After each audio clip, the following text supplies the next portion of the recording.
اس کے بعد مولانا نے جعلی اور اصلی صوفیوں کا حال لکھا ہے۔ پہلے مولانا اصل صوفیاء اور ان کے نام ماننے والوں کا حال لکھتے ہیں اور پھر جعلی صوفیاء کا حال لکھتے ہیں۔ آئیے مولانا کی زبان سے جانتے ہیں۔ حضرت لکھتے ہیں لیک درویشے کہ وہ تشنائے خداست، فرماتے ہیں بھئی ایک درویش ایسا ہوتا ہے کہ وہ خدا کا پیاسا ہے، ہست دائم از خدائے شکار راست، اور فرماتے ہیں اس کا معاملہ اللہ تعالیٰ سے ہمیشہ درست ہوتا ہے۔ آگے فرماتے ہیں کار درویشی ورائے فہم تست، فرماتے ہیں منکر اصل درویشوں کا معاملہ تو تیری فہم سے آگے کا ہے، سوئے درویشاں تو منگر سست سست، فرماتے ہیں اللہ کے پاکوں کو حقارت کی نظر سے نہ دیکھا کر، بلکہ درویشاں ورائے ملک و مال، فرماتے ہیں بھئی اصل درویش ملک و مال کے حریص نہیں ہوتے، روزی دارند یرف از ذوالجلال، فرماتے ہیں اللہ تعالیٰ کی طرف سے روحانی غذا پاتے ہیں۔ فرماتے ہیں تو نے کوئی اللہ والا دیکھا ہی نہیں ہے، اے تو نارستا عظیم فانی ربات، آگے فرماتے ہیں اے اس جسم کی فانی سرائے سے نہ چھوٹنے والے، اے نفس پرست تو چدانی سکر و سہو و انبساط، فرماتے ہیں تو سکر سہو اور انبساط جیسی نعمتوں کو کیا جانتا ہے، نفس سے چھوٹے گا تو پتہ چلے گا نا۔ آگے فرماتے ہیں اے خنک مردے کہ از خود رستہ شد، فرماتے ہیں مبارک ہے وہ شخص جو اپنی ذات سے چھوٹ گیا ہے، یعنی اس نے اپنے نفس پر قابو پا لیا ہے، کیسے در وجود زندہ پیوستہ شد، فرماتے ہیں کہ جو کسی ایسے پاک اور زندہ دل کے ساتھ وابستہ ہو گیا ہے۔ یہ وہی کونوا مع الصادقین والا سبق ہے، لیکن فرماتے ہیں کہ امت کا ایک گروہ کیا کرتا ہے، وہ انہی اللہ کے دوستوں کے خلاف ہو جاتا ہے۔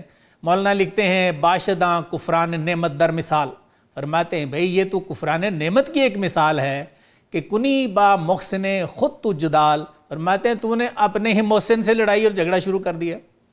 یعنی مولانا فرمانا یہ چاہ رہے ہیں کہ اللہ نے تم میں 4 انعمت علیہم پیدا کیے ہیں، جن کا ذکر سورہ النساء کی آیت 69 میں ملتا ہے۔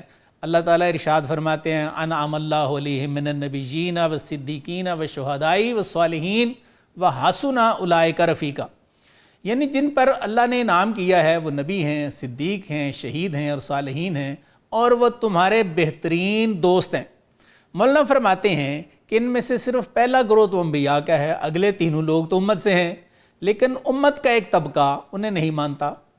بقول مولانا ایسے لوگ نہ صرف قرآن کی اس آیت کا انکار کرتے ہیں بلکہ ان کے ساتھ جھگڑا کر کے کفران نعمت بھی کرتے ہیں۔ کیسے کفران نعمت کرتے ہیں؟ مولانا فرمانا چاہ رہے ہیں کہ اللہ تعالیٰ تو فرما رہے ہیں وَحَسُنَ أُولَئِكَ رَفِيقًا کہ یہ انعام یافتہ لوگ تمہارے بہترین دوست ہیں، لیکن منکرین اپنے ہی محسنوں کے ساتھ لڑائی جھگڑا کرتے ہیں۔ جیسے وہ مشہور لطیفہ ہے کہ ایک جلاہے کا بیٹا تھا، وہ تھانے دار بنا تو وہ اپنے ہی باپ کو پکڑ کے لے گیا۔ فرماتے ہیں کہ یہ کفران نعمت کی ایک مثال ہے۔ اب مولانا جعلی درویشوں کی بات کرتے ہیں، لکھتے ہیں لیک درویشے کہ تشنائے غیر شد، فرماتے ہیں اب دوسرا جعلی درویش ہوتا ہے جو اللہ کے غیر کا پیاسا ہے، او حقیرو ابلاؤ بے خیرست، فرماتے ہیں وہ حقیر ہے، بے وقوف ہے اور بلائی سے خالی ہے۔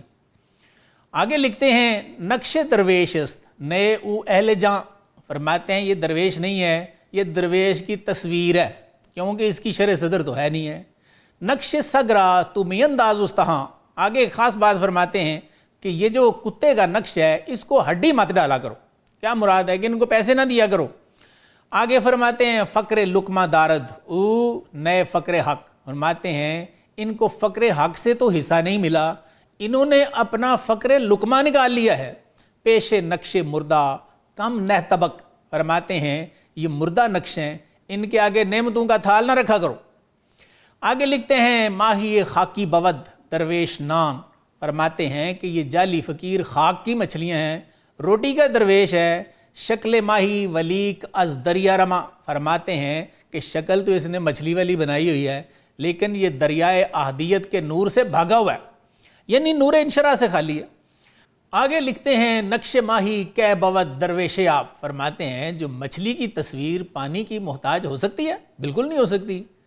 از بے آبی نمی گردد خراب، اور فرماتے ہیں کہ مچھلی کی تصویر پانی نہ ملنے کی وجہ سے کیسے خراب ہو سکتی ہے، پریشان بھی نہیں ہے۔ کیا فرمانا چاہ رہے ہیں کہ جیسے مچھلی کی تصویریں پانی نہ ملنے کی وجہ سے پریشان نہیں ہوتی، یہ جعلی درویش نور معرفت نہ ملنے کی وجہ سے پریشان بھی نہیں ہے، مزے میں ہے، کیونکہ اس کو پتہ ہی نہیں ہے یہ کیا چیز ہے۔ آگے لکھتے ہیں مرغ خانہ است اون سی مرغست، فرماتے ہیں یہ جعلی درویش پالتو پرندہ ہے، سی مرغ نہیں ہے۔ لوت نوشد اون نوشد از خدا، فرماتے ہیں روٹی کھانے والا ہے، انبیاء اولیاء کی طرح اللہ سے روحانی غذا پانے والا نہیں ہے۔ آگے لکھتے ہیں عاشق حق است او بحر نوال، فرماتے ہیں کہ پھر اگر یہ جعلی درویش عاشق بھی بنا ہوا ہے تو یہ روٹی کے لیے بنا ہوا ہے۔ نیست جانت عاشق حسن و جمال، فرماتے ہیں یہ اللہ کے حسن و جمال کا عاشق کہاں ہے؟ عاشق ہونے کے لیے تو کسی کو دیکھنا پڑتا ہے، تو اس نے تو کچھ بھی نہیں دیکھا ہوا۔ آخری شعر لکھتے ہیں برسمائے راست ہر کس چیر نیست، فرماتے ہیں صحیح بات سننے پہ ہر شخص قادر کہاں ہے؟ تو مائے ہر مرغ کے انجیر نیست، فرماتے ہیں ہر پرندہ انجیر نہیں کھاتا۔ مولانا نے ان اشعار میں جہاں اصلی اور جعلی درویشوں کی نشاندہی کی ہے، وہاں امت کے دو گروہوں کی بھی نشاندہی کی ہے۔ پہلا گروہ جو کسی نیک بندے کو مانتا ہی نہیں ہے، مولانا ان کو خبردار کرتے ہیں اور فرماتے ہیں کہ اللہ نے قرآن میں سورہ نساء کی آیت 69 میں 4 بندے بتا دیے ہیں نا جو صاحب انعام ہیں، جن سے پہلا طبقہ فرماتے ہیں انبیاء کا ہے، اور اگلے تینوں یعنی صدیقین، شہداء اور صالحین آپ فرماتے ہیں امت سے ہیں۔ لیکن آپ شہید تو مانتے ہو کہ ہم میں سے ہوتے رہتے ہیں، شہید ہو رہے ہیں، شہید ہوں گے، لیکن فرماتے ہیں یہ آپ کی سمجھ میں ایک ایسی بات آ گئی کہ نہ کوئی نیک ہے نہ کسی نے ہونا ہے۔ مولانا فرماتے ہیں کہ امت میں اولیاء نعمت کو نہ ماننا، جہاں قرآن کا انکار ہے وہاں یہ کفران نعمت کی بھی ایک مثال ہے، کیونکہ اللہ تعالیٰ سورہ نساء کی اس آیت 69 میں فرماتے ہیں کہ یہ جو انعمت علیہم ہیں جن کی تم مخالفت کر رہے ہو، اللہ فرما رہا ہے وَحَسُنَ أُولَئِكَ رَفِیقًا، یہ تو تمہارے بہترین دوست ہیں۔ پھر آپ جعلی درویشوں کا حال لکھتے ہیں کہ یہ تشنائے غیر ہیں، حقیر لوگ ہیں، بے وقوف لوگ ہیں، اور ان میں کوئی بھلائی نہیں ہے۔ پھر فرماتے ہیں کہ یہ فقر حق والے نہیں ہیں، یہ فقر لقمہ والے ہیں، یعنی صرف روزی روٹی کے لیے، لوگوں سے پیسے بٹورنے کے لیے انہوں نے اپنے بہروپ بدلے ہوئے ہیں۔ مزید فرماتے ہیں کہ یہ اللہ کے عاشق نہیں ہیں، یہ روٹی کے عاشق ہیں۔ عاشق ہونے کے لیے تو کسی کو دیکھنا پڑتا ہے، تو کیا انہوں نے اللہ کو دیکھا ہوا ہے جو یہ عاشق حق بن کے بیٹھے ہوئے ہیں؟ پھر فرماتے ہیں کہ یہ مٹی کی مچھلیاں ہیں، یہ اللہ کے نور احدیت میں غوطے لگانے والے کہاں ہیں؟ خاص بات مولانا نے جو ان 2 نمبر اور جعلی درویشوں کے بارے میں فرمائی وہ یہ تھی کہ یہ نقش سگ ہیں، ان کو ہڈی مت ڈالو۔ اس میں کوئی شک نہیں کہ بے شمار لوگ بال بڑھا کر، رنگ برنگے کپڑے پہن کر، بہت زیادہ انگوٹھیاں پہن کر، لمبی لمبی تسبیحاں گلوں میں ڈال کر بیٹھے ہیں، لوگوں کو لوٹ رہے ہیں اور انہیں دھوکہ دے رہے ہیں۔